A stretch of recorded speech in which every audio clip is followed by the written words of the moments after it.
1 Peter 3.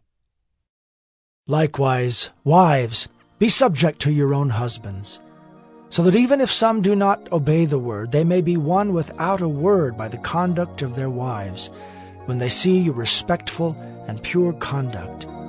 Do not let your adorning be external, the braiding of hair and the putting on of gold jewelry or the clothing you wear.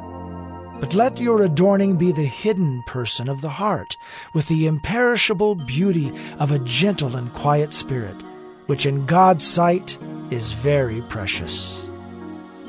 For this is how the holy women who hoped in God used to adorn themselves, by submitting to their own husbands, as Sarah obeyed Abraham, calling him Lord. And you are her children, if you do good and do not fear anything that is frightening.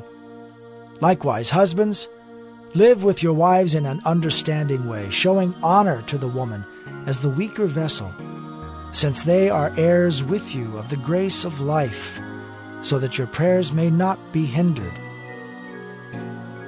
Finally, all of you, have unity of mind, sympathy, brotherly love, a tender heart, and a humble mind. Do not repay evil for evil, or reviling for reviling, but on the contrary, bless. For to this you were called, that you may obtain a blessing. For whoever desires to love life and see good days, let him keep his tongue from evil and his lips from speaking deceit. Let him turn away from evil and do good. Let him seek peace and pursue it. For the eyes of the Lord are on the righteous, and his ears are open to their prayer. But the face of the Lord is against those who do evil. Now who is there to harm you if you are zealous for what is good? But even if you should suffer for righteousness' sake, you will be blessed. Have no fear of them, nor be troubled. But in your hearts honor Christ the Lord as holy, always being prepared to make a defense to anyone who asks you for a reason for the hope that is in you.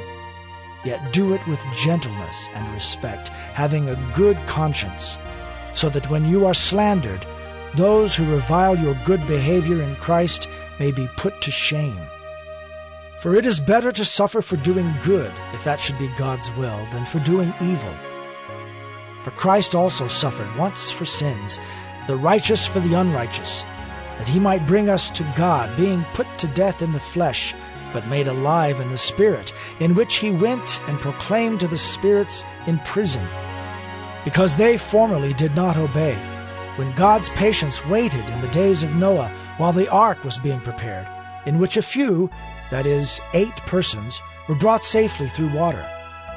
Baptism, which corresponds to this, now saves you, not as a removal of dirt from the body, but as an appeal to God for a good conscience, through the resurrection of Jesus Christ, who has gone into heaven and is at the right hand of God, with angels, authorities, and powers having been subjected to him.